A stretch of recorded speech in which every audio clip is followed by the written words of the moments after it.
ओम सभी को नमस्ते। ओम का उच्चारण ओम।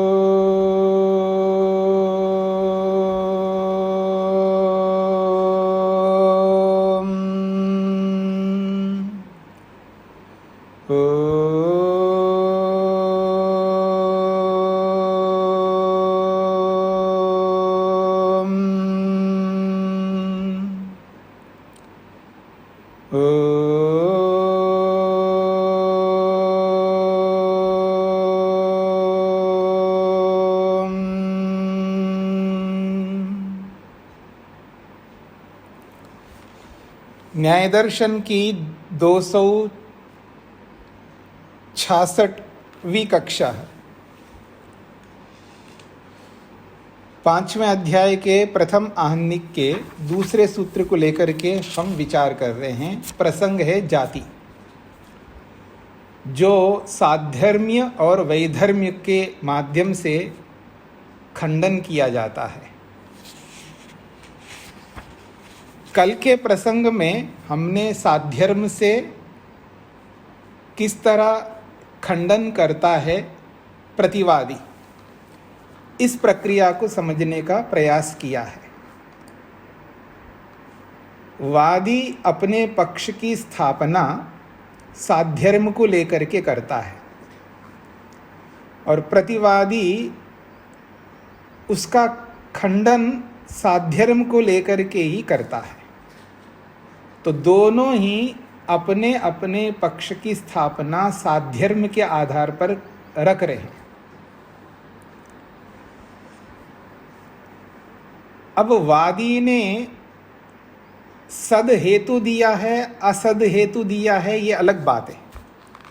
पर जो प्रतिवादी ने जो खंडन किया है, उस खंडन को यहाँ पर प्रमुखता से दर्शाया गया है कि जब वादी अपने पक्ष की स्थापना रखता है और वो साधर्म को लेकर के अपने पक्ष की स्थापना करता है, तो प्रतिवादी उसी साधर्म को अपना करके उसका खंडन करता है।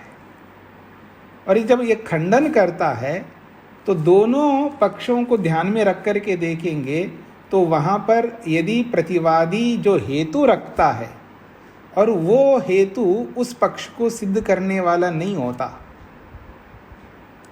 क्योंकि वहाँ वो विशेष हेतु दिख नहीं रहा होता है, तब वो प्रतिवादी जो भी खंडन कर रहा है वो खंडन जाति में चला जाएगा और जाति जो है हार का सूचक है। ये प्रसंग है। अब इस प्रसंग को और अधिक अच्छा हृदयंगम कैसे करें? कल आपके समक्ष ये बातें आ गई है, तो आप में से कुछ लोगों के जो चेहरे हैं वो ऐसे थे जैसे कि उनको बूंदी के लड्डू के समान स्पष्ट नहीं हो पाया। तो वो क्यों नहीं हो पा रहा है, तो थोड़ा हमें पीछे के प्रसंग को समझना है।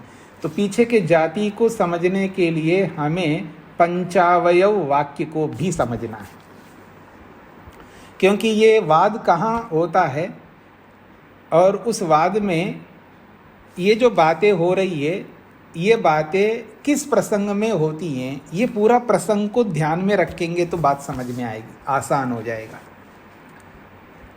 ये आपको पढ़ कर के आना चाहिए ये सारी बातें, लेकिन मैं आपके सामने जो भी आप पढ़ कर के आए हों उसमें थोड़ा सहयोग कर देता हूँ ताकि ये बात आप समझ सके कल जो हमने पढ़ा है और उसी को और आगे हम बढ़ा सकें। जब पंचावयव प्रस्तुत किया जाता है, आप सबको पता है कि पंचावयव जब प्रस्तुत करते तो उसमें 5 अवयव होते हैं, जिसमें पहला अवयव है जिसको कहते हम प्रतिज्ञा। और जब दूसरा अवयव प्रस्तुत करता है, उस प्रतिज्ञा वाक्य में जो विषय रखा जाता है उसको कहते साध्य, सिद्ध करने योग्य। अब उसको सिद्ध करने के लिए जो दूसरा अवयव प्रस्तुत करता है उसको कहते हैं हेतु। अब जो हेतु रखता है, अब उस हेतु को पुष्ट करना होता है, उस हेतु को ठीक ठहराना होता है। वो उदाहरण से ठहराता है, और हेतु और उदाहरण के अंदर समानता दिखाता है। जो हेतु दिया है वो हेतु को उदाहरण में दिखाना पड़ता है, उसको हेतु और उदाहरण की साम्यता दिखानी पड़ती है, जिसको हम कहते हैं व्याप्ति नियम। तो वो जो व्याप्ति दिखाता है व्यक्ति, फिर वो व्याप्ति उदाहरण में हेतु को स्थापित करके फिर उस हेतु उदाहरण की समानता को लेकर वो साध्य प्रतिज्ञा को सिद्ध करना होता है। तब जाकर के उसका जो हेतु है ये सार्थक माना जाता है, तब वो अपने पक्ष को सिद्ध कर पाएगा। और ऐसा न करके प्रतिवादी क्या करता है, जो वादी ने जो पक्ष स्थापित किया है उसी के पैटर्न पर, उसी शैली से, वो जैसे वादी ने साध्यर्म को लेकर के अपने पक्ष को स्थापित किया है, तो उसी साध्यर्म को आधार बना करके उसके विरुद्ध कथन करता है। और वो जो साध्यर्म अपनाता है वो साध्यर्म ऐसा होता है जो पक्ष को सिद्ध नहीं कर पाता है।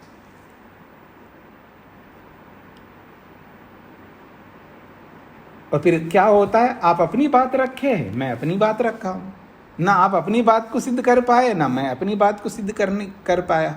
दोनों अपनी अपनी बात रख रहे हैं और रखते जाएंगे आगे। आप कुछ बोलोगे, मैं कुछ बोलूँगा, मैं कुछ बोलूँगा, आप कुछ बोलोगे। क्यों? वहाँ विशेष कारण नहीं बता रहे आप, यह विशेष कारण मैं नहीं बता रहा हूँ, और वो विशेष कारण ही आपको रोकेगा, अथवा आपका विशेष कारण ही मेरे को रोकेगा। और वो विशेष कारण जब तक नहीं रखेंगे दोनों, तो ठीक है, आप अपनी बात कहते रहोगे, मैं अपनी बात को कहता रहूँगा। आप कहते हैं जी मैं रंग बिरंगे वस्त्र पहनूंगा, और मैं कहता हूँ जी आप आश्रम में आए हो तो आप थोड़ा सफ़ेद वस्त्र पहन लीजिएगा। मैं यही वस्त्र पहनता हूँ, मेरे को ये अनुकूलता होती है, मेरे को इसी में ध्यान लगता है, मेरे को इसी में अच्छी नींद आती है, मेरे को इसी में ये होता है। आप अपनी अपनी बातें करते जा रहे हो, मैं अपनी बात करता जा रहा हूँ, तो दोनों अपनी अपनी बातें रख रहे हैं, पर सिद्ध नहीं कर पा रहे हम कि वही वस्त्र आप क्यों पहनना चाहते हैं और वो वस्त्र क्यों नहीं पहनना चाहिए। दोनों बातें रख रहे हैं, मैं नहीं पहनना चाहिए कह रहा हूँ, आप मेरे को यही पहनना चाहिए कह रहे हो, और उसमें जो आप कारण बता रहे हो वो कारण ऐसे बता रहे हो, वो कारण मेरे को नहीं रोक पा रहे, और मैं जो कारण रख रहा हूं वो कारण आपको रोक नहीं पा रहे हैं, क्योंकि वो कारण ऐसा होना चाहिए जो विशेष आपको रोक दे। उसको कहते हैं विशेष हेतु। सामान्य हेतु बोलते जाओ तो कौन मानेगा। मैं आपको कहूँ आपको ध्यान करना चाहिए, और आप कह रहे कि मैं ध्यान नहीं कर सकता, ठीक है, आप क्या कह रहे हैं, मैं ध्यान नहीं कर सकता, और मैं जोर लगा रहा हूँ आपको ध्यान करना चाहिए, तो और आपको ध्यान करने चाहिए उसके लिए मैं जो भी हेतु देते जा रहा हूँ मैं अपने ढंग से देते जा रहा हूँ, और आप उसको स्वीकार न करते हुए आप अपने हेतु देते जा रहे हैं, और वो विशेष हेतु नहीं दे रहे। जिस विशेष हेतु उसके कारण से मैं बोलना बंद कर दूंगा, अच्छा ऐसा है, फिर तो आप ध्यान नहीं कर सकते। मेरी बात स्पष्ट हो रही है आप लोगों को? तो ऐसे ही यहाँ पर बात हो रही है। आइए पृष्ठ संख्या 279 पे, साधर्म्येन उपसंगारे, जो कल हमने पढ़ा है। दूसरी पंक्ति में दो निदर्शन दिया है, उदाहरण। क्रियावान आत्मा, वादी अपने पक्ष को स्थापित करता है, ये प्रतिज्ञा है उसकी। क्रियावान आत्मा, आत्मा क्रियाशील है, अर्थात आत्मा में गति होती है, ये रख रहा है। अब हम सबको ये समझना है यहाँ पर आत्मा शब्द से किस आत्मा को बोला जा रहा है, ये स्पष्ट होना चाहिए मेरे दिमाग में, अर्थात आपके दिमाग में। ठीक है, क्योंकि हम दो आत्मा मानते हैं ना, एक जीवात्मा मानते हैं, एक परमात्मा मानते हैं। तो आपके दिमाग में स्पष्ट होना चाहिए, यह आत्मा क्रियावान जो बोल रहा है, ये कौन सी आत्मा है? आपकी आत्मा है या आपसे भिन्न आत्मा है? किस आत्मा की बात हो रही है, ये अपने को स्पष्ट कर लेना चाहिए ना। तो ना आपकी आत्मा ना मेरी आत्मा, हम दोनों से भिन्न आत्मा की बात कर लेते हैं ना, यहाँ पर परमात्मा की बात कर लेते हैं। स्पष्ट हो गई? तो वो कहता है क्रियावान आत्मा। वैसे ये हम बात कर रहे हैं, वो आत्मा को तो एक ही मान करके चल रहा है। वो जीवात्मा परमात्मा का जो भेद है यहाँ कोई स्पष्ट नहीं किया इस प्रसंग में प्रस्तुत करने वाले। लेकिन हमें ये समझ करके चलना, वो जिस तरह का प्रस्तुत करता है आगे, उससे पता लग रहा है कि वो परमात्मा की बात कर रहा है। इसलिए ये प्रतिज्ञा जो है परमात्मा को लेकर के है। तो क्रियावान आत्मा, आत्मा क्रियावान है, अर्थात आत्मा में क्रिया गति होती है। अब मैं और मोटी बात कहूँ, वो आत्मा हिलता है, आता है, जाता है। परमात्मा अवतार लेता है, अवतार का मतलब अवतरित होता है। पहले अवतरित नहीं हुआ है, अब अवतरित होगा। अब चला जाता है, आता है, जाता है। ये परमात्मा का स्वरूप है। कैसा है आत्मा? क्रियावान है, अर्थात उसमें गति होती है। हेतु द्रव्यस्य क्रिया हेतु गुण योगात्, द्रव्य का क्रिया के साथ संयोग होने से, द्रव्य के साथ क्रिया का संयोग, यानी यूं कह सकते हैं वो द्रव्य होने से। तो द्रव्य होने से, परमात्मा भी एक द्रव्य है, तो द्रव्य होने से ये हेतु है उसका। और ये द्रव्य होने से, केवल द्रव्य होने से केवल नहीं कहना चाह रहा है, उस द्रव्य के साथ साथ क्रिया का योग, क्रिया का संयोग मानता है। यह है उसका हेतु। अब इसको मोटे तौर पर हम हेतु को इस रूप में कहेंगे, द्रव्य होने से। यह हेतु है, द्रव्य होने से। अब इसको थोड़ा सा मैं इस उदाहरण को व्याप्ति के साथ जोड़ता हूं। जो जो द्रव्य होता है वह क्रियावान होता है। आत्मा क्रियावान है, यह प्रतिज्ञा है। हेतु क्या है? द्रव्य होने से। अब इस हेतु को मैं थोड़ा व्याप्त करता हूं, अर्थात सब जगह लागू करता हूं, क्योंकि ये एकांत होना चाहिए, अनेकांतिक नहीं होना चाहिए ना। एकांत का मतलब एक पक्ष में सबके साथ जुड़ जाए, किसी के साथ जुड़े किसी के साथ ना जुड़े, ऐसा ना हो के सबके साथ जुड़े, उसको एकांत कहते हैं। तो मैं इसको व्याप्त करता हूं। जो जो द्रव्य होता है वह द्रव्य क्रियावान होता है, ये उसका कहना है। अब हेतु दिया है, व्याप्ति बताया है, तो उसको उदाहरण देना होगा। तो तीसरा अवयव है उदाहरण। वो कहता है द्रव्यम लोष्टः, जैसे कि ढेला एक द्रव्य है, और केवल वो ढेला नहीं है, क्रिया हेतु गुण युक्ता, वो क्रिया से युक्त है, अर्थात उसके साथ क्रिया का योग है, क्रिया का संयोग है। क्योंकि द्रव्य अलग, क्रिया अलग है ना। ये आप लोगों को स्पष्ट है ना। 6 पदार्थ होते हैं। कितने पदार्थ? 6। द्रव्य, गुण, कर्म। ये कर्म क्या है? क्रिया ही तो है। तो क्रिया हेतु गुण युक्ता, द्रव्य केवल द्रव्य नहीं है ढेला, उसके साथ क्रिया का संयोग है, अर्थात उसमें क्रिया युक्त होती है। इसलिए वो ढेला कैसा है? क्रियावान, वो क्रियावान है। यहां तक सब चल रहे मेरे साथ में? प्रतिज्ञा, हेतु और उदाहरण। तो ये जो हेतु और उदाहरण है, इन दोनों के बीच में साम्यता है। यानी हेतु जो दिया गया है, उस हेतु को हम उदाहरण में देखते हैं। जो हेतु के रूप में प्रस्तुत किया है, उस हेतु को हमें उदाहरण में देखना होगा, उदाहरण में होना चाहिए वो हेतु। तो यहां पर वो हेतु उदाहरण में है। कौन है उदाहरण? ढेला। और उस ढेले में क्रिया का योग है। स्पष्ट हो रहा है ना? तो इतना तो दिखाया, इसलिए वो क्रियावान है।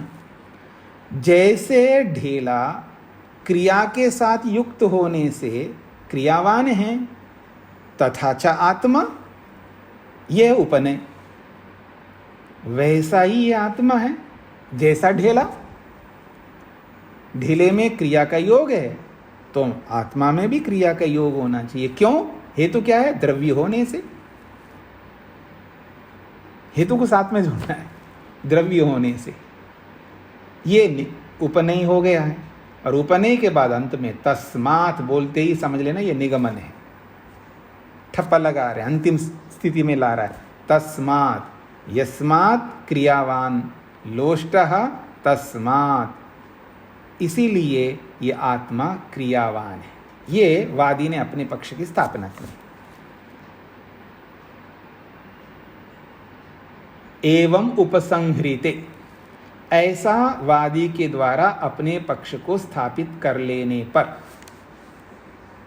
परह, परह का मतलब प्रतिवादी अपनी बात को रखता है। वो कैसे रखता है? वादी ने अपने पक्ष की जो स्थापना किया है वो साध्यर्म से किया है, समान धर्म से किया है। यानी जो स्थापना की है, जो स्थापना पांचों अवयवों में पहला प्रतिज्ञा है ना, स्थापना का मतलब प्रतिज्ञा। ये जो प्रतिज्ञा की है, उस प्रतिज्ञा की सिद्धि में जो हेतु दिया है और उस हेतु के अनुरूप जो उदाहरण दिया है, ये साध्यर्म से दिया है। जो हेतु में है वो ही धर्म उदाहरण में दिखाना होता है, ये साध्यर्म कहलाता है। मतलब हेतु में जो धर्म है वैसा का वैसा धर्म उदाहरण में है, तो इसको साध्यर्म कहते हैं। और वैधर्म कैसे किसको कहते हैं? जो हेतु प्रस्तुत किया है उस हेतु के विपरीत धर्म उदाहरण में दिखाना होता है, उसको वैधर्मी कहते हैं। ये आप लोगों को बताने की आवश्यकता नहीं, ये पहले आप पढ़ चुके हैं, लेकिन सबके दिमाग में बूंदी के लड्डू के समान बैठा है नहीं अभी, ठीक है ना? इसलिए बिठा लो आप। तो ये जब वादी ने अपने पक्ष की स्थापना कर लेने पर परह प्रतिवादी वो क्या करता है? साधर्म्येन एव प्रत्यवतिष्ठते।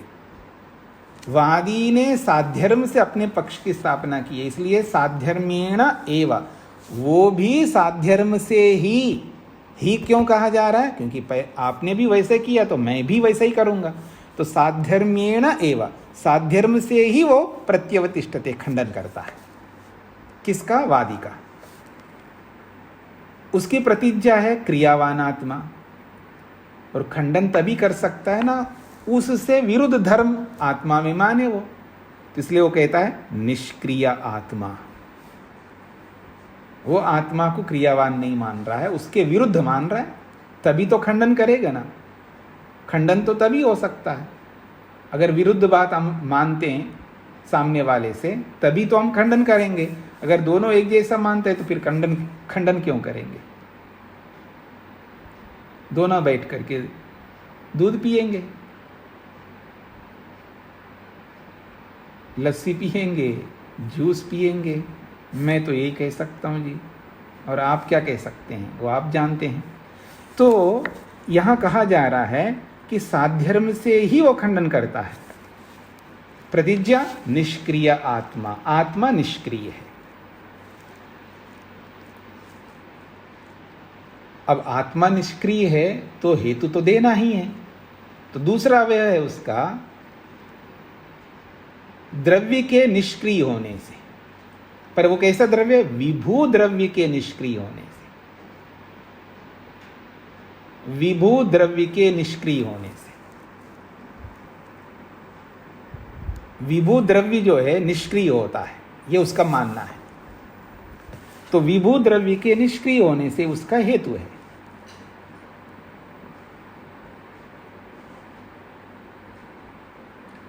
अब इस हेतु का जो धर्म है उस धर्म को उसको उदाहरण में दिखाना होगा, तो उदाहरण में दिखा रहा है। उदाहरण है विभु च आकाशम, और आकाश जो विभु है, और वो केवल विभु नहीं है, निष्क्रियम च, वो निष्क्रिय भी है। अब ये जो बातें कही है विभु द्रव्य निष्क्रिय होने से, ये समझना है ये क्या कहा इन्होंने, ये सबको समझना है। तो समझ में आया सबको, हेतु समझ में आ गया। विभू द्रव्य के निष्क्रिय होने से, ये वचन समझ में सबको आ गया। मैं पूछूं भीमसेन जी, आपको समझ में आया ये हेतु? समझ में आ गया। तो वो कहता है विभू द्रव्य निष्क्रिय होता है। उदाहरण है विभू च आकाशम, आकाश भी विभू है और वो निष्क्रिय होता है। अब निष्क्रिय का मतलब है आकाश में गति नहीं होती है, आकाश चलता फिरता नहीं है, आता जाता नहीं है, इसलिए वो निष्क्रिय है। ये उसका उदाहरण है। तो जैसे आकाश विभू है, निष्क्रिय है, वैसा ही आत्मा है। तथा च आत्मा, वैसा ही आत्मा है। ये निगम, ये उपनय है उसका। तस्मात् निष्क्रिय, ये निगमन हो गया इति। और दोनों ने अपने अपने पक्ष की स्थापना की है। अब कहते हैं न च अस्ति विशेष हेतु। दोनों के पास में, दोनों ने जो हेतु दिए हैं ये ऐसे हेतु हैं, ये हेतु उनके पक्षों को सिद्ध नहीं कर सकते। ये हमें पकड़ना है। और ये पकड़ में जिसको आ जाता है तो मैं समझूंगा या कोई भी ये समझेगा ये न्याय को समझ पाया है, ये माना जाएगा। क्योंकि आपने वहां पर पंचावयों में ये स्पष्ट किया था, पूरा उसका पढ़ा करके पंचावयव प्रसंग को, कि वहां पर कहा कि जो हेतु और उदाहरण की साम्यता का गूढ़त्व है, उसका जो परख है, वो जो जानता है वो विशेष व्यक्ति होता है। ऐसा वहां पर महर्षि वात्स्यायन ने कहा है। और वो इस बात को समझता है, फिर वो किसी को आसानी से हरा सकता है और वो किसी से हार नहीं सकेगा, उसको कोई हरा नहीं सकेगा। तो कह रहे हैं यहां पर न च अस्ति विशेष हेतु, कोई विशेष हेतु तो है ही नहीं, दोनों ने अपनी अपनी बातें रखी है। अब मैं ये सोचूं, अब किसकी बात मानूं? क्रियावत साधर्म्यात् क्रियावता भवितव्यम। आपने आत्मा को क्रियावान माना और उदाहरण दिया आपने ढेले का। तो ढेला एक द्रव्य है, तो ढेला रूपी द्रव्य के अनुसार मैं आत्मा को क्रियावान मानूं, या जो विभु आकाश आपने उदाहरण दिया ये भी एक द्रव्य है, ठीक है, ये भी एक द्रव्य है। तो विभु आकाश द्रव्य के समान इसको निष्क्रिय मानूं, दोनों में से क्या मानूं? क्योंकि दोनों द्रव्य, दोनों उदाहरण है, दोनों यथार्थ है उदाहरण। तो मैं ढेले के समान आत्मा को मानूं या आकाश के समान आत्मा को मानूं? आप कहें जी आकाश के समान मानो, मैं कहूं जी ढेले के समान मानो। क्यों? उसके समान मानो, इसके समान ना मानो, क्यों? ये जो क्यों है ना, ये इसलिए आएगा क्योंकि जो भी हेतु दिए हैं ये साधारण हेतु दिए हैं। ये हेतुएं जो है ये पक्ष को सिद्ध करने में सक्षम नहीं है।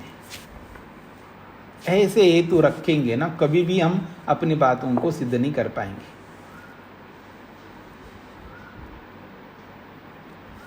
हाँ जी, माता सुदेश जी को क्या कहना है? स्वामी जी, मुझे ये कहना है कि हेतु तो उन्होंने ठीक दे दिए, लेकिन ना तो आत्मा मतलब आकाश की तरह है और ना ही आत्मा ढेले की तरह है। तो ये ऐसे क्यों हुआ, मुझे समझ नहीं आया इस बात की। नहीं, आपको कैसे समझ में आएगा? आपने पहले से स्वीकार किया, हेतु तो सही दिया है, पर ना। पर ये मतलब कैसे है? आत्मा व्यापक तो नहीं है आकाश की तरह, और ना ही मतलब इतनी ना ही आत्मा लोष्टवत है, क्योंकि ऐसी तो नहीं आत्मा तो जानवान ये मतलब उसमें, लेकिन लोष्टवत कैसे? ये उदाहरण नहीं, फिर आपने पंचावय स्वरूप को नहीं समझ पाए। आप पीछे का जो तत्वों का जो स्वरूप है वो आपको समझना पड़ेगा दोबारा। ऐसा नहीं है, वो आपको नहीं समझ में इसलिए आ रहा है क्योंकि आप प्रसंग को पकड़ नहीं पा रहे हैं। हेतु कैसे दिए जाते हैं और हेतु का क्या स्वरूप होता है, जो परिभाषाएं जो पहले बताई गई है।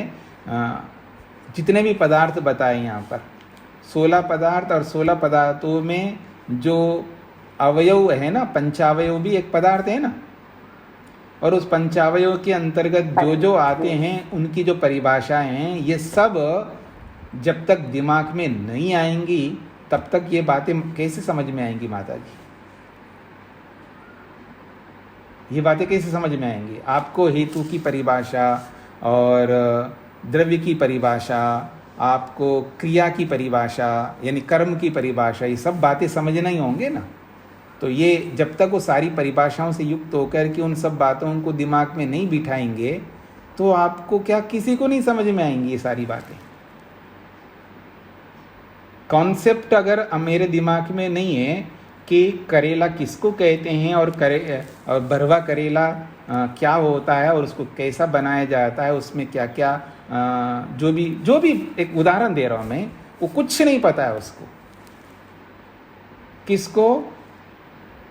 जो उत्तरी ध्रुव में रहता है, जो दक्षिणी ध्रुव में रहता है, उसको केवल ये पता है कि वहाँ ड्रिल करके और नीचे से मछली निकाल करके उसको जला करके उसको जो भी करके उसको खाना आता है, बस।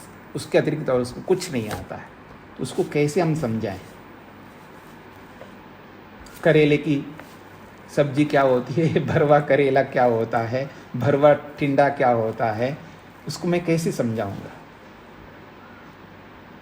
उसको बहुत बड़ा आधार देना पड़ेगा आपको,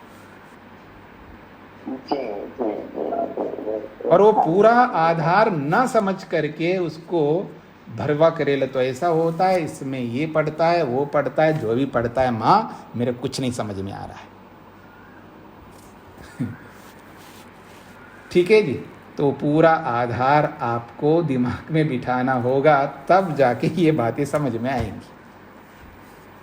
और ये मेहनत आप सबको, जिनको नहीं समझ में आ रहा है, वो इसका अर्थ है आधार आपका कच्चा है, या आधार नहीं है, या आधार बहुत कच्चा है।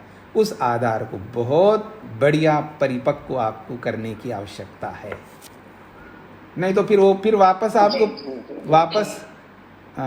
माता जी के लिए केवल नहीं कह रहा हूँ मैं, बाकी लोगों के लिए भी कह रहा हूँ, आप सबको वापस नए दर्शन को बैक टू दी पेविलियन वापस शुरू करो। वापस शुरू करके फिर यहाँ पहुँचेंगे, फिर वैसे हो जाएंगे आप। ये नहीं चलेगा ना। ये तो इसलिए तो मैं कहता हूँ विद्यार्थी बनना है, अभी बने नहीं आप लोग। ये जो विद्यार्थी है ना, विद्यार्थी का अलग स्वरूप होता है। जब तक आप विद्यार्थी बन करके नहीं पढ़ेंगे तब तक ये समझ में नहीं आएगा। तो आप लोगों को विद्यार्थी बन करके ये पढ़ना होगा।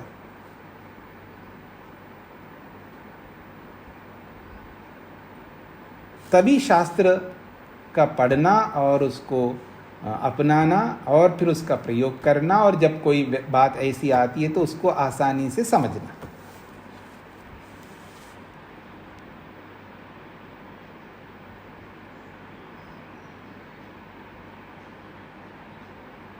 मैं आपसे पूछूंगा किसी को, मधु जी आपको गोलगप्पे बनाना आता है?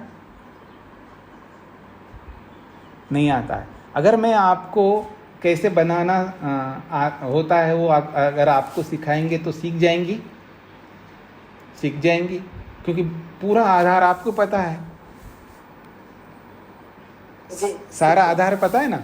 गोलगप्पे हो या कोई सब्जी हो या कोई ऐसा कोई भी खाने की चीज़ हो, या तकिया कैसे बनाना है, या जो भी मैं बात हूँ, कुर्सी बनानी हो आपको, आपके पास, तो सब सीख जाएंगे, क्योंकि वो सारा आधार है आपके पास में। जिन जिन के बारे में आपको पता है वो आपको नहीं आता है, लेकिन बताने पर, समझाने पर आपको आता है। इतना ही नहीं, आप में से कुछ लोग ऐसे भी होंगे यूट्यूब में देख करके बनाते रहते होंगे और बना लेते होंगे, क्योंकि आधार है। वो आधार तो आपको लाना ही होगा ना, वो आधार आपने बना रखा है, इसलिए आसानी है आपको बताना और आपका सीखना। वैसे इसको बनाना होगा आपको, ऐसा आधार मजबूत करना होगा ना आपको। आपने तो आधार, आपको ना तो काली मिर्च का पता है, ना आपको हल्दी का पता है, ना आपको राई का पता है, ना आपको जीरे का पता है, आपको गरम मसाला पता है, आपको कुछ भी नहीं पता है ना। आप तो उत्तरी ध्रुव में और दक्षिणी ध्रुव में रहने वाले। तो हर चीज को बिठाना पड़ेगा आपके दिमाग में। वो सब दिमाग में बैठेंगे ना, तो जब आपको बोलते हैं हाँ जी आप क्या बनाने वाले हो, ये तो आप हल्दी लाओ, ये लाओ, वो लाओ, आसानी से आप लाओगे। ऐसे करो तो वैसे करो, जैसे बताएंगे वैसे करके एक बार में आपको समझ में आएगा। बाई चांस एक बार में नहीं आए तो दूसरी बार बताएंगे तो आएगा ही आएगा। आप स्पष्ट हो गए अब आप लोगों को? ऐसे इस माता जी आप अपना माइक बंद करिएगा। ये तो नहीं ठीक है स्वामी जी, लेकिन ये स्पष्ट नहीं हुआ। ये तो पता है भाई, उदाहरण जो देना है उसमें समानता को सिद्ध करना है, और जो मतलब प्रतिज्ञा है वो भी।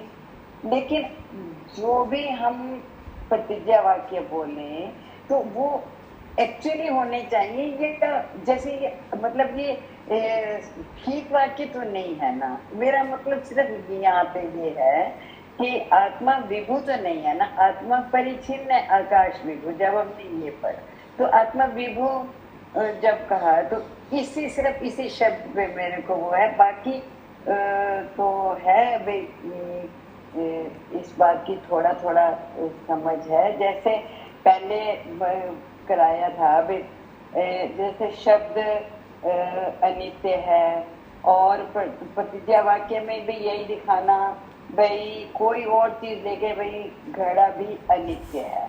तो ये हेतु दिया, तो ये मतलब एक जो ठीक है ना, ये शब्द भी अनित्य है, घड़ा भी अनित्य है।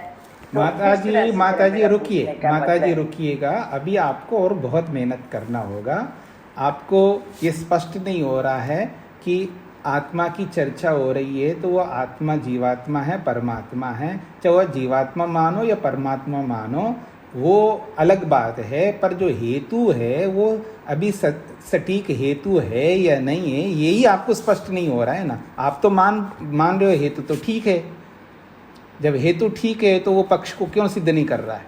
हेतु ठीक का मतलब है आप ये कहना चाह रहे हेतु सद हेतु है। चलिए माता जी आप बताइए, देखते हैं आपको क्या समझ में आया। माता जी बोलिए आप, हेतु कैसे ठीक है? अगर हेतु ठीक है तो वो क्यों सिद्ध नहीं कर रहा है? वैसे तो दोनों ने ही असत हेतु दिए हैं, लेकिन मतलब जो हेतु होना चाहिए वो सत्य नहीं होना चाहिए, मतलब जो बिल्कुल सही हो नहीं होना चाहिए। मतलब आप ये मान रहे हो हेतु असत्य हेतु है? हाँ जी। तो फिर आप मेरे से ये इतनी सारी बातें क्यों की है? हम भी तो कह रहे हैं वो असत्य हेतु है। ये फिर मैं नहीं समझी थी। तो फिर समझ करके आप प्रश्न करिएगा ना। हाँ समझ करके प्रश्न करिएगा ना, तो वहीं आ गए ना। तो मैं भी तो यही कह रही हूँ, तो मैं भी तो वही कह रहा हूँ। हाँ तो फिर इतनी बातें जो हुई है ये क्यों हुई है फिर, जब दोनों एक जैसी बात कर रहे हैं? हम भी तो कह रहे हैं वो असत्य हेतु है, इसलिए तो अपने पक्ष की सिद्धि नहीं कर पा रहा है वो व्यक्ति। अच्छा जी, मतलब वैसे हेतु सच देना चाहिए ना। जब कोई वाद विवाद चल रहा हो तो हेतु सत देना चाहिए कि कोई असत है तो वो भी असत दे दे, वो भी असत दे दे, बहस को बढ़ाते चले जाए, बात को बढ़ाते चले जाए, ऐसे ही। हाँ, तो यही तो हम कहना चाह रहे हैं ना माता जी, यही तो हम प्रस्तुत कर रहे हैं कल से। जी, ठीक है स्वामी जी, ठीक है, धन्यवाद धन्यवाद। हाँ जी, माइक बंद करके रखिएगा। अब देखिएगा, जो हमें जो समझना है, जो मैंने आपको अभी बात कही है, भले ही माता जी को समझ में आया है, लेकिन मेरे को नहीं लगता माता जी को अभी समझ में आया है, और ना आप सब में से कुछ लोग ऐसे होंगे जिनको समझ में आया है।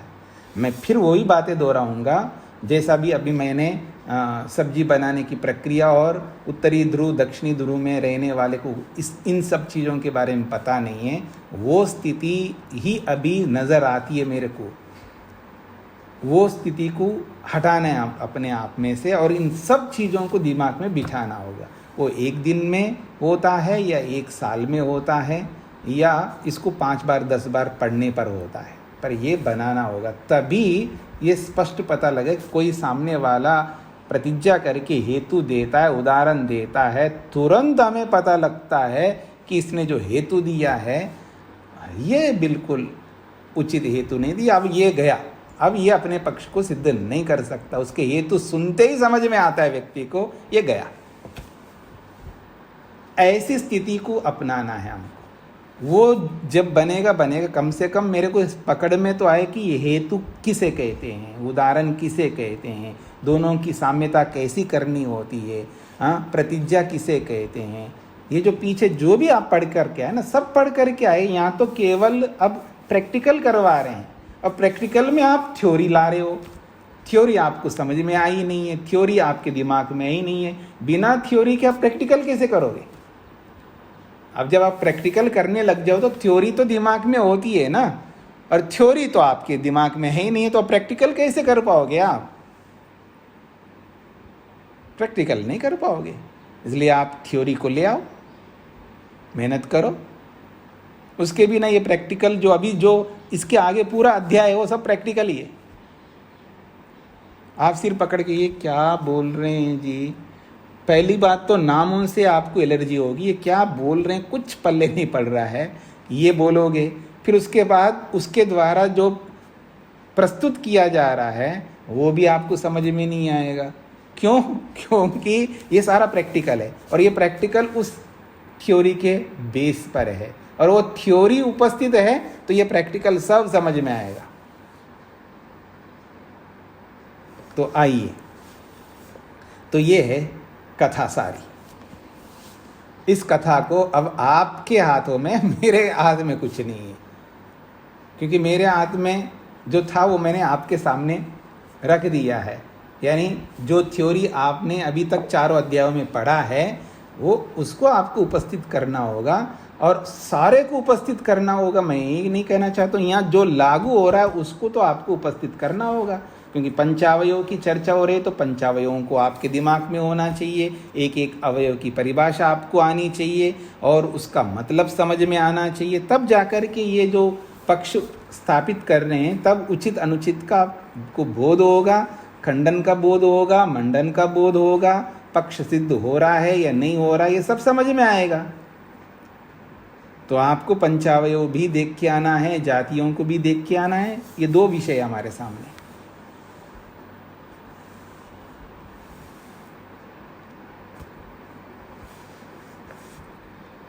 किसी भी बात को सिद्ध करने के लिए उसके लिए जो हेतु दिया जाता है और जो उदाहरण प्रस्तुत किया जाता है, ये 2 ऐसी चीज़ हैं, हेतु और उदाहरण।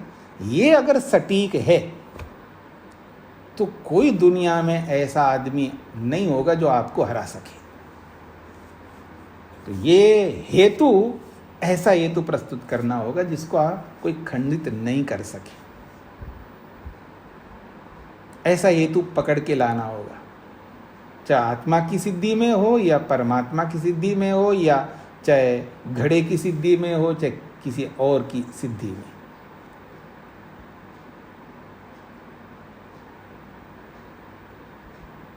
तो यहाँ पर जो आत्मा के लिए जो उसने प्रस्तुत आत्मा क्रियावान है, उसको दिखाने के लिए जो हेतु दिया है, अब ये हेतु सही हेतु है, गलत हेतु है, ये पकड़ना आपका काम है।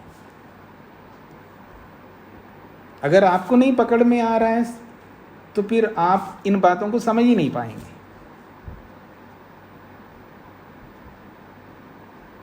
तो इसलिए ये सब अवयवों को समझने का प्रयत्न करना है, उसको दोहराना है। पीछे के प्रसंग को, पंचावयव के प्रसंग को पढ़ के आओ। जाति को तो आपने पढ़ लिया है। अब यहाँ प्रसंग चल रहा है, 5 अवयवों को उपस्थित किया जा रहा है। अब मेरे को अलग से बताना होगा आपको कि पंचावयव को भी पढ़ करके आना। ये तो अंडरस्टूड है, अंतर्निहित है, ये तो आपको समझना है। और भी कोई बात आएगी तो वो भी पीछे से आपको समझना होगा, क्योंकि पीछे पढ़ चुके हैं ना। जो पढ़ चुके हैं उसके बारे में नहीं समझाया जाता है ना, जो नहीं पढ़ा हो उसको समझाया जाता है। और जो पढ़ चुके हैं उसको समझाना हो तो उसको समझाया नहीं जाता, उसको केवल संकेत किया जाता है।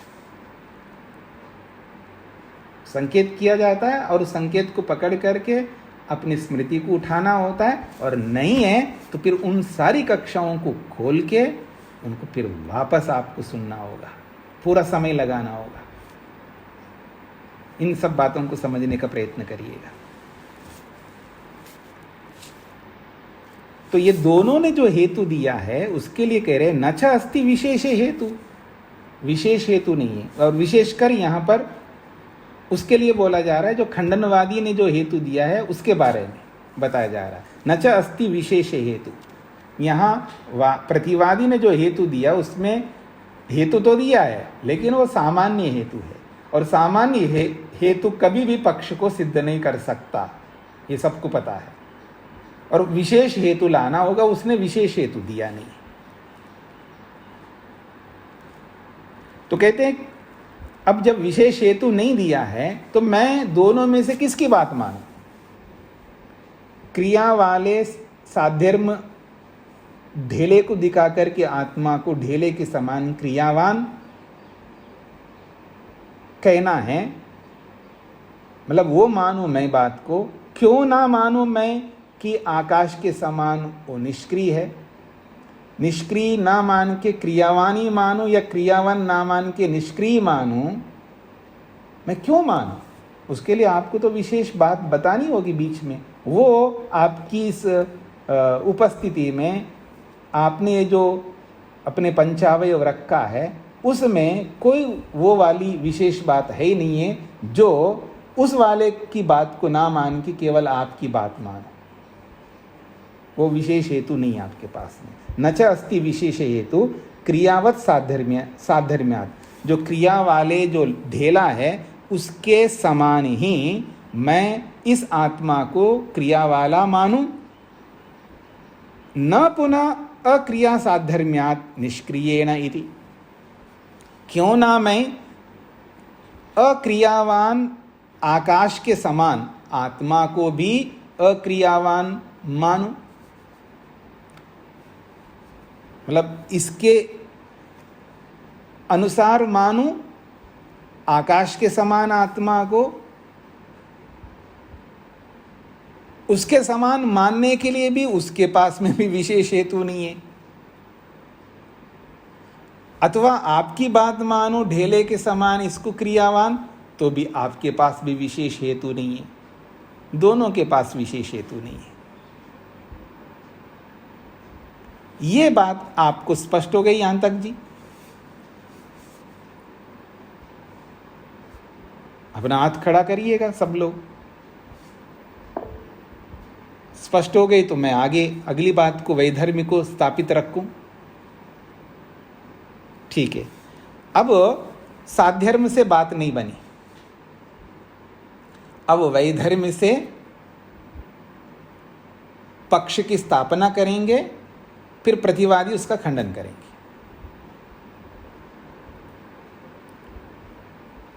आत्मा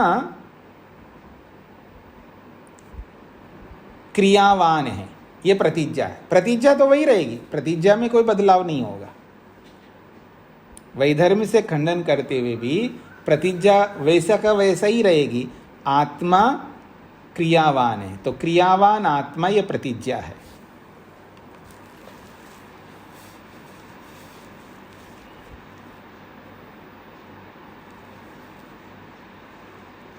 अच्छा, वैधर्म से यहाँ पर प्रस्तुत किया जा रहा है, तो फिर वो वादी हम बना रहे हैं, आत्मा निष्क्रिय है, निष्क्रिय आत्मा है, ये वादी अपना पक्ष स्थापना करता है।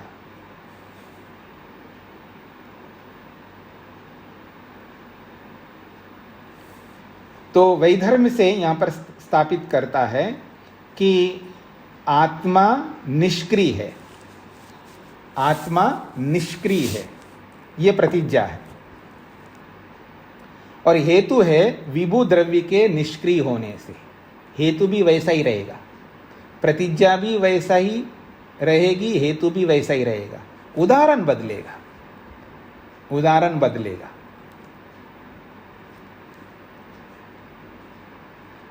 अब उदाहरण क्या है? उदाहरण है क्रिया हेतु गुणयुक्तो लोष्टः परिच्छिन्नो दृष्टः, ये उदाहरण है उसका। ये जो ढेला है ये कैसा है? ये परिच्छिन्न देखा जाता है, दृष्टा का मतलब देखा जाता है। ढेले को कैसे? परिच्छिन्न, उसको परिच्छिन्न देखा जाता है। परिच्छिन्न कहते हैं एक देशी। क्रिया ये तो गुणयुक्तो लोष्टः परिच्छिन्नो दृष्टा, जो क्रिया से युक्त जो ढेला है वो एक देशी देखा जाता है।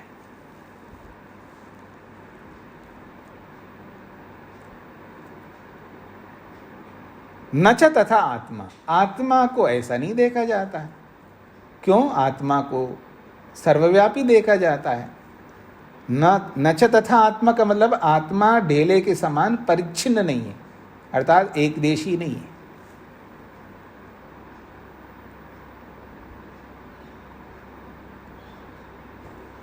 आत्मा निष्क्रिय है, यह प्रतिज्ञा है। हेतु क्या है? विभू द्रव्य के निष्क्रिय होने से। उदाहरण है लोष्टवत, ढेले के समान।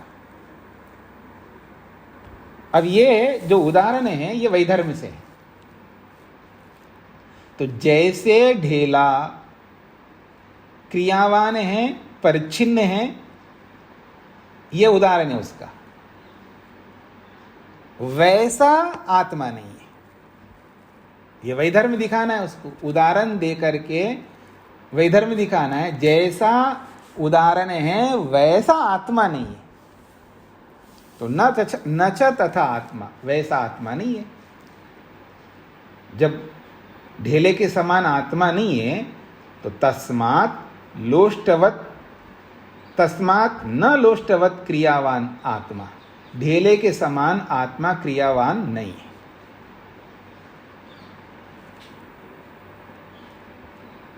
ये स्पष्ट हो रहा है सबको? क्योंकि प्रतिज्ञा और हेतु यहां पर दिखाया नहीं है, उदाहरण से दिखाए यहां पर। तो उस प्रतिज्ञा और हेतु को हमें बनाना है।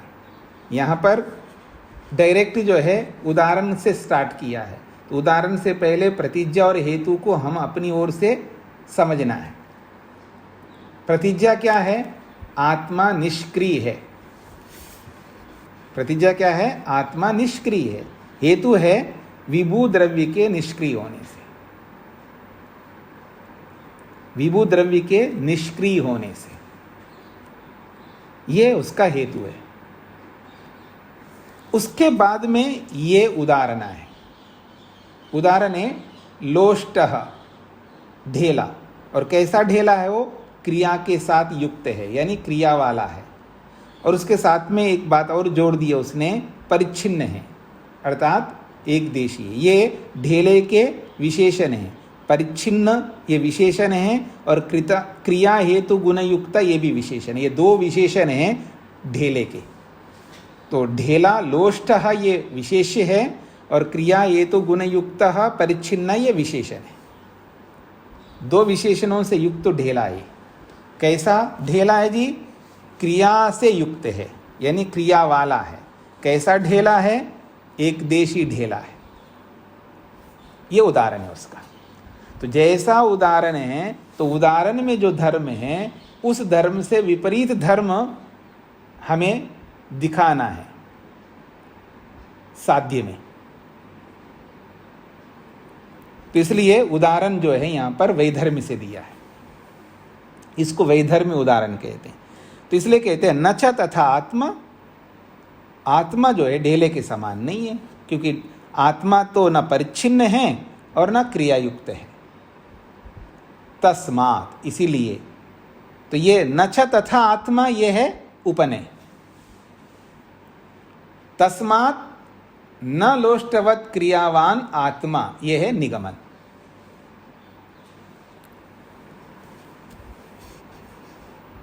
ये स्पष्ट हो गया जी सब लोगों को?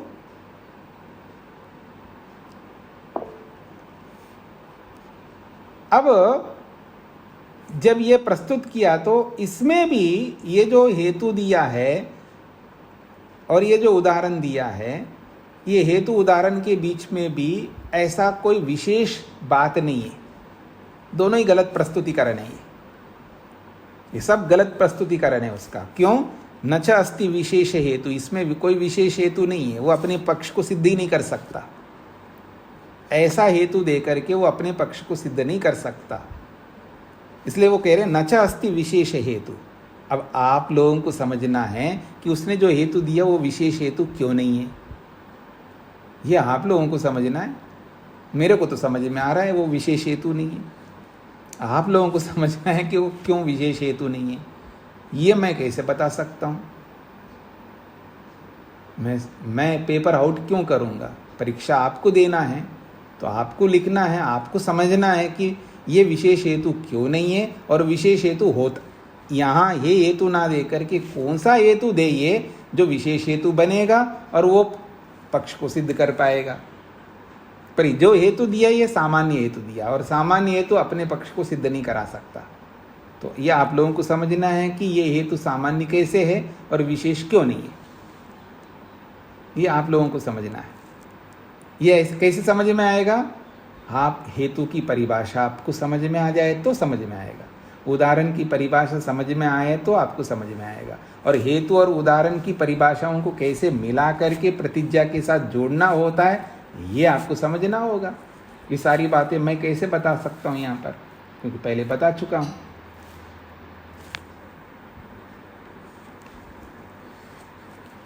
इसलिए ये कह रहे हैं न च अस्ति विशेष हेतु, यहाँ विशेष हेतु नहीं है।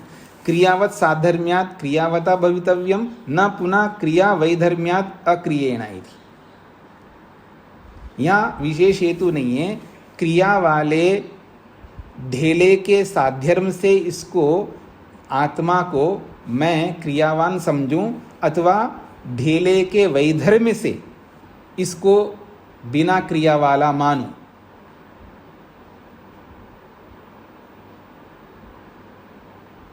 ये विशेष हेतु नहीं है। तो विशेष हेतु अभावात वैधर्म्य समः, ये विशेष हेतु के न होने से इसको वैधर्म्य सम नामक हेत्वाभास कहते हैं या वैधर्म्य सम नामक जाति कहते हैं। हेत्वाभास ना कह करके मैं जाति बोलूं, इसको वैधर्म्य सम नामक जाति कहलाती है।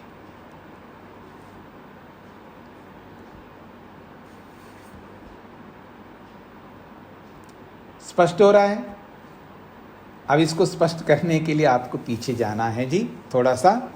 वो पंचावयों का प्रसंग पीछे का निकालो, जहाँ पंचावयों को सिद्ध किया गया है, पंचावयों की परिभाषाएं की हैं और उनको समझा है। हेतु की परिभाषा, प्रतिज्ञा की भी परिभाषा, हेतु की परिभाषा, उदाहरण की परिभाषा, उपनय की परिभाषा, निगमन की परिभाषा, इन सब परिभाषाओं को समझना है और इन सबको आपस में जोड़ करके कैसे एक वाक्यता दिखाई जाती है ये भी समझना है आपको। तो उस पीछे के प्रसंग को आपको समझ करके आएंगे तो ये बहुत आसानी से समझ में आएगा। सुधा जी को क्या कहना है?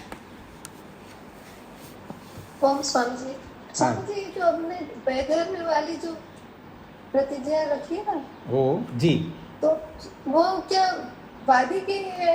वादी की ओर से रखी है वैधर्म्य वाली? वादी वैधर्म्य से अपने पक्ष की स्थापना करता है तो प्रतिवादी भी वैधर्म्य से खंडन करेगा। और वादी यदि साध्यर्म से रखता है तो साध्यर्म से भी खंडन कर सकता है, एक बात। दूसरी बात, यदि वादी ने साध्यर्म से रखा है तो वो साध्यर्म से भी खंडन कर सकता है और वैधर्म से भी खंडन कर सकता है, और वादी ने वैधर्म से रखा है अपनी बात को तो वो वैधर्म से भी खंडन कर सकता है और साध्यर्म से भी खंडन कर सकता है। एक एक के दो दो पक्ष बनेंगे और वो दोनों पक्ष यहाँ पर दिखाए। तो पहले वादी कह रहा है कि आत्मा क्रियावान होता है, और यहाँ पर हमने जो वैधर्म से किया तो आत्मा निष्क्रिय है, इस तरह से इसने बताया। अब वादी जो पहले बोलेगा वो वादी, ये समझ लीजिएगा, जो भी पहले बोलेगा वो वादी होगा, और जो बाद में बोलेगा वो प्रतिवादी है। और इसका ये अभिप्राय नहीं होगा प्रतिवादी का मतलब वो गलत ही होगा और वादी सही होगा, ऐसा नहीं है। जो पहले बोलता है वो वादी कहलाएगा और जो उसके बाद में बोलता है उसको प्रतिवादी कहेंगे। तो जो पहले बोलेगा वो अपने पक्ष की स्थापना करेगा, उसका खंडन करने वाला प्रतिवादी होगा। अब वो खंडन करने वाला अगर सही बोलता है तो खंडन करने वाले की पक्ष की सिद्धि होगी, और पहले बोलने वाला अगर सही पक्ष रखता है तो उसकी सिद्धि होगी। अब पक्ष सही है गलत है ये तय करना तो हमको है ना, ये जो भी आवृत्ति करने से होगा स्वामी। हाँ जी, हाँ जी। मोहनलाल जी क्या कहना है? स्वामी जी जी स्वामी जी, मेरी भी समझ में यही नहीं आया जो धन जी ने पूछा कि वादी साधर्म से आत्मा को बता रहा है कि वो क्रियावान है, और वैधर्म से वो ये बता रहा है कि वो निष्क्रिय है। तो ये मेरी समझ में नहीं आया। तो ये इसलिए समझ में नहीं आएगा तो आपको साध्यर्म से कैसे खंडन किया जाता है और वैधर्म से कैसे खंडन किया जाता है जो पीछे बता चुके हैं, उनको एक बार पढ़ना होगा। क्योंकि स्वामी जी आप एक मिनट मेरी शंका को, कि पहले उसने ये कहा है कि आत्मा क्रियावान है, और वो ही फिर ये कह रहा है वैधर्म से कि नहीं, आत्मा क्रियावान नहीं है, निष्क्रिय है। नहीं, यही तो आप एक सुनिए, मैं फिर वापस बोलता हूँ। मैंने तो ये नहीं कहा वही ये कह रहा है, मैंने तो ये नहीं बोला वही कह रहा है। मैं तो यही कह रहा हूँ जो पहले बोलता है वो वादी है, और आपने गलत अर्थ लगाया वो पहले वाला ही है। ठीक है स्वामी जी, हाँ, मुझे भूल सुधार अपना। हाँ जी, हाँ जी। तो जो भी पहले रखता है पक्ष को वो वादी कहलाता है, और उसका जो खंडन करेगा वो प्रतिवादी कहता है। तो यहाँ पर जो बात रखी जा रही है, वो जो रखने वाला है वो आत्मा को निष्क्रिय मान करके रखता है, और उसका यहाँ खंडन कर रहे हैं, तो उस बात को लेकर के कह रहे हैं। अब वही वाला आदमी है ये, ऐसा आप नहीं देखिएगा, जो पहले रखता है उसका ये खंडन है, ऐसा। ठीक है सर, धन्यवाद, नमस्ते। और एक बात, क्योंकि मैंने दो बातें कही है, एक साध्यर्म से स्थापना करने पर साध्यर्म से खंडन करना, और साध्यर्म से स्थापना करने के बाद में उस साध्यर्म को ना लेकर के वैधर्म से खंडन करना। तो वैधर्म से भी खंडन कर सकते हैं और साध्यर्म से भी खंडन कर सकते हैं।